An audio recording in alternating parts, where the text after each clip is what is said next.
lagi dengan saya, Ratna Dewi, untuk mata pelajaran IPA Biologi. Nah, pada kesempatan kali ini kita akan belajar tentang bab makhluk hidup dan lingkungannya. Pada bab ini memiliki beberapa subbab, yaitu gejala alam, makhluk hidup, organisasi kehidupan, ekosistem, pencemaran lingkungan, dan kepadatan populasi. Nah, agar kalian lebih jelas, mari kita simak contoh soal berikut ini.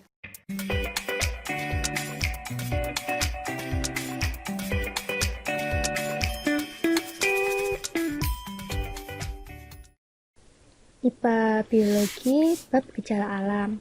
Pada soal nomor 3 ini disajikan data tentang gejala alam biotik maupun abiotik. Nah, mari kita bahas bersama. Data yang pertama, ini es di kutub mulai mencair. Nah, di sini ada kata kuncinya yaitu es. Es ini merupakan benda mati atau bukan makhluk hidup, sehingga pada data 1 ini merupakan gejala alam abiotik. Kemudian data yang nomor 2 ini terdapat kata kunci yaitu bakteri. Bakteri merupakan makhluk hidup, sehingga gejala alam pada data nomor 2 ini adalah gejala alam biotik. Kemudian data nomor 3 di sini terdapat kata kunci berupa curah hujan. Curah hujan merupakan gejala alam abiotik. Kemudian data yang terakhir yaitu data nomor 4. Di sini terdapat kata kunci berupa jamur. Nah, jamur ini merupakan makhluk hidup, sehingga data nomor 4 termasuk dalam gejala alam biotik. Jadi, data yang menunjukkan gejala alam abiotik ini ditunjukkan oleh nomor berapa? 1 dan 3. Sehingga pilihan jawaban yang benar adalah pilihan yang A. IPA Biologi bab makhluk hidup. Pada soal nomor 5 ini berisi tentang pengelompokan dari makhluk hidup. Nah, hewan yang dimaksud dalam soal ini merupakan kelompok hewan dari kelas Arthropoda.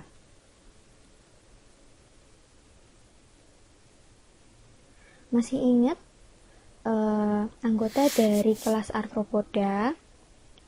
Arthropoda merupakan hewan yang memiliki kaki beruas, sehingga anggota dari Arthropoda ini ada 4. Yang pertama adalah Arachnida.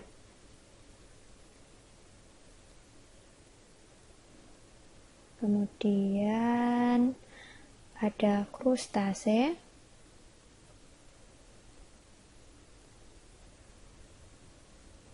Kemudian ada Myriapoda.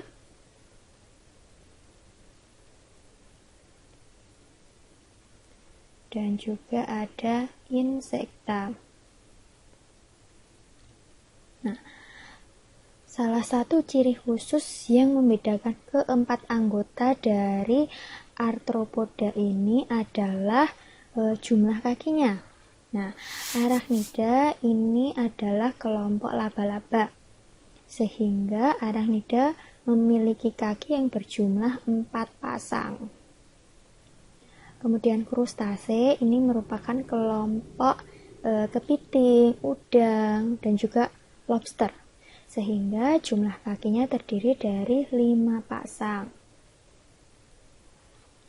Kemudian ada Myriapoda. Myriapoda ini merupakan kelompok keluwing atau kaki seribu, sehingga memiliki kaki berjumlah 1 atau 2 ini tiap ruas tubuh. Kemudian yang terakhir adalah insekta. Nah, insekta ini sebangsa kupu-kupu, belalang, lebah. Nah, jumlah kaki yang dimiliki oleh insekta ini adalah 3 pasang.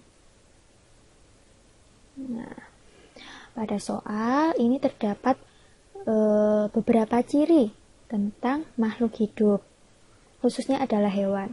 Di sini terdapat kata kunci, memiliki 3 pasang kaki. Nah, 3 pasang kaki ini merupakan ciri dari hewan insekta. Sehingga jawaban yang tepat itu terdapat pada pilihan jawaban yang D, yaitu insekta. IPA Biologi bab organisasi kehidupan. Pada soal nomor 4, ini disajikan gambar dari sel tumbuhan. Nah, mari kita beri keterangan bersama.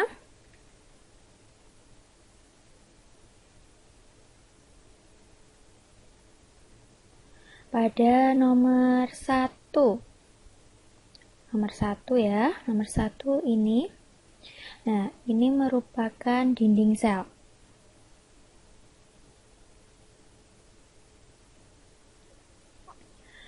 Kemudian nomor 2. Nomor 2 itu adalah retikulum endoplasma. Selanjutnya nomor 3. Nomor 3 adalah mitokondria.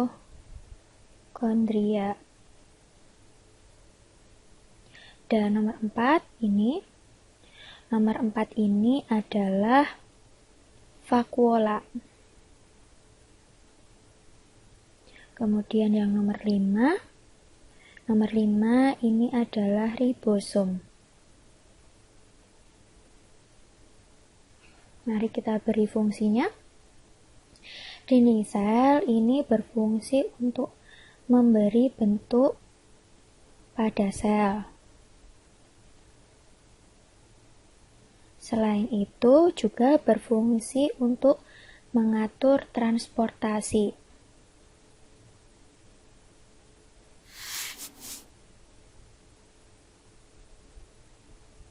Tentunya adalah transportasi dari sel. Kemudian fungsi dari retikulum endoplasma. Sebelumnya retikulum endoplasma ini dibagi menjadi 2, halus dan kasar. Retikulum endoplasma halus ini berfungsi sebagai transport dan sintesis lemak. Kalau yang retikulum endoplasma kasar ini berfungsi sebagai transport dan sintesis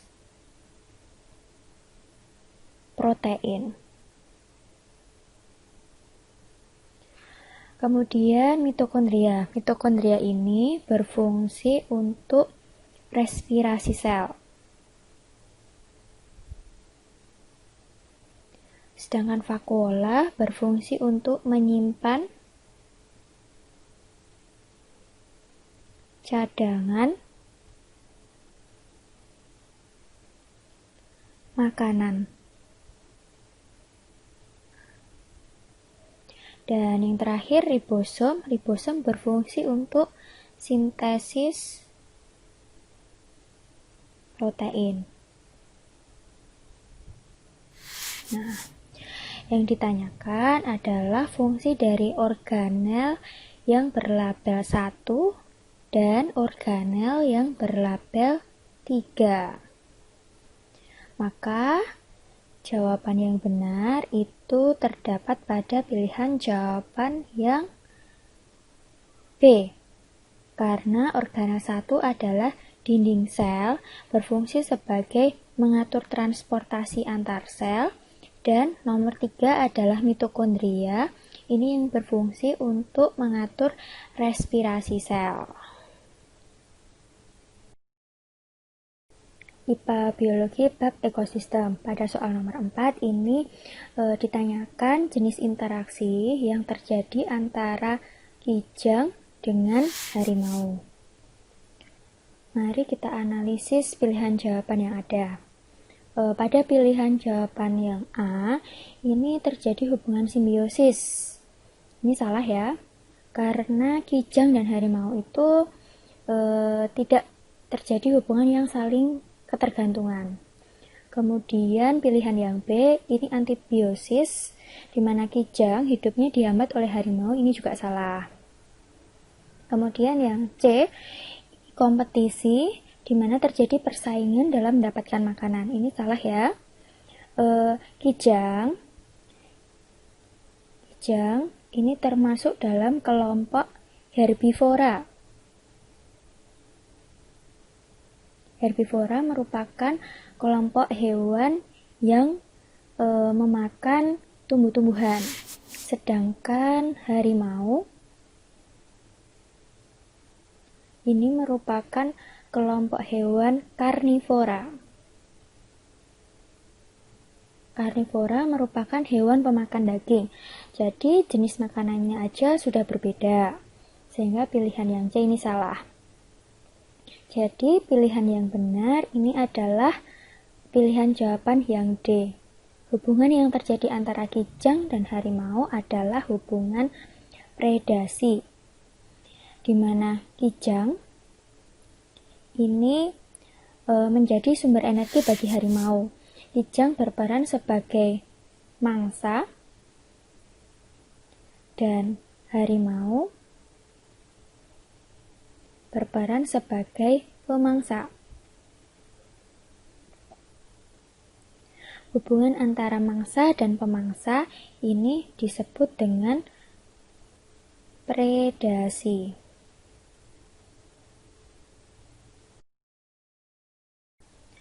IPA Biologi bab pencemaran lingkungan. Pada soal nomor 4 ini disajikan tabel tentang 4 kota, yaitu kota P, H, R, dan juga S. Nah, yang ditanyakan adalah kota yang memiliki aliran sungai yang tidak tercemar. Ya. Atau dengan kata lain, sungainya itu masih bersih. Nah, di sini ada 4 indikator, yaitu tumbuhan hijau, oksigen, bakteri, dan juga ikan. Kita mulai dari ikan dulu. Kenapa? Karena sungai yang masih bersih itu masih memiliki beragam jenis hewan. Nah, sampel hewan yang digunakan di sini adalah ikan. Jadi, kota yang masih memiliki jumlah ikan yang masih banyak adalah kota P dan kota S. Jadi, kita mengeliminasi kota H dan juga kota R. Kemudian ke indikator selanjutnya ada indikator bakteri. Sungai yang masih bersih itu memiliki bakteri yang masih sedikit atau rendah. Jadi kita mengeliminasi kota P. Ya. Nah, dari tabel ini kelihatan ya sungai mana yang masih bersih. Tapi sebelumnya kita cek dulu kadar oksigennya. Kadar oksigen di kota S ini juga masih tinggi, dan tumbuhan hijau di kota S ini juga masih banyak. Jadi kesimpulannya, kota yang memiliki aliran sungai yang tidak tercemar adalah kota S. Terdapat pada pilihan jawaban yang D. IPA Biologi bab kepadatan populasi. Pada soal nomor 6, ini diketahui bahwa kota S ini memiliki kepadatan penduduk yang lebih besar daripada kota T. Nah, yang ditanyakan adalah pernyataan yang benar mengenai dampak lingkungan dari kedua kota tersebut. Kita analisis pilihan jawabannya ya. Yang pertama, pada pilihan A, ini di kota S terjadi pencemaran limbah, sedangkan di kota T ini tidak. Pernyataan A ini salah. Kenapa? Karena kepadatan penduduk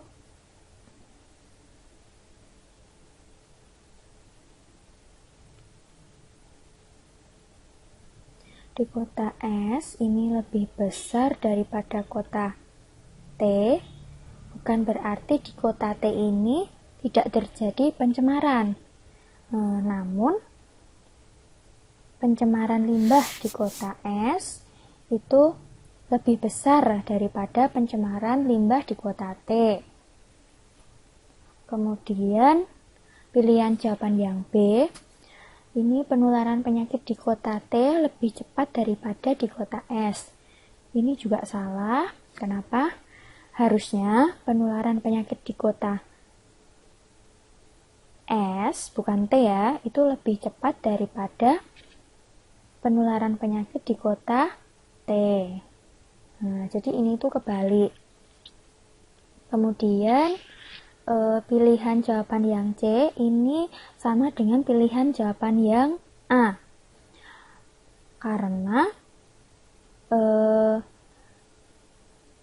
pencemaran udara yang terjadi di kota S ini lebih besar daripada di kota T. Jadi kota T ini tetap ada pencemaran udara, tapi tidak sebesar yang terjadi di kota S. Jadi, pernyataan yang benar itu terdapat pada pilihan jawaban yang D, yaitu pencemaran air di kota S itu lebih besar daripada yang terjadi di kota T. IPA Biologi bab pertumbuhan dan perkembangan. Pada soal nomor 2, ini ditanyakan tentang fase perkembangan tumbuhan paku yang benar. Nah, masih ingat pergiliran keturunan atau metagenesis pada tumbuhan paku? Nah, metagenesis tumbuhan paku ya. Nah, dimulai dari spora. Spora akan tumbuh menjadi protalium. Protalium ini menghasilkan gamet yaitu antheridium dan archegonium. Antheridium ini akan menghasilkan sel sperma dan archegonium akan menghasilkan ovum. Sperma dan ovum ini akan menghasilkan zigot. Zigot akan tumbuh menjadi tumbuhan paku. Tumbuhan paku menghasilkan sporogonium.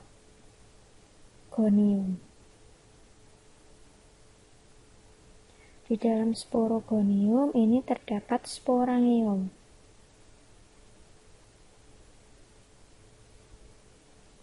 Sporangium ini menghasilkan spora. Jadi kembali lagi ke atas ke spora. Jadi fase perkembangan tumbuhan paku yang paling benar ini ditunjukkan oleh pilihan jawaban yang A. Demikian video tutorial tentang makhluk hidup dan lingkungannya. Sampai ketemu pada video tutorial selanjutnya ya.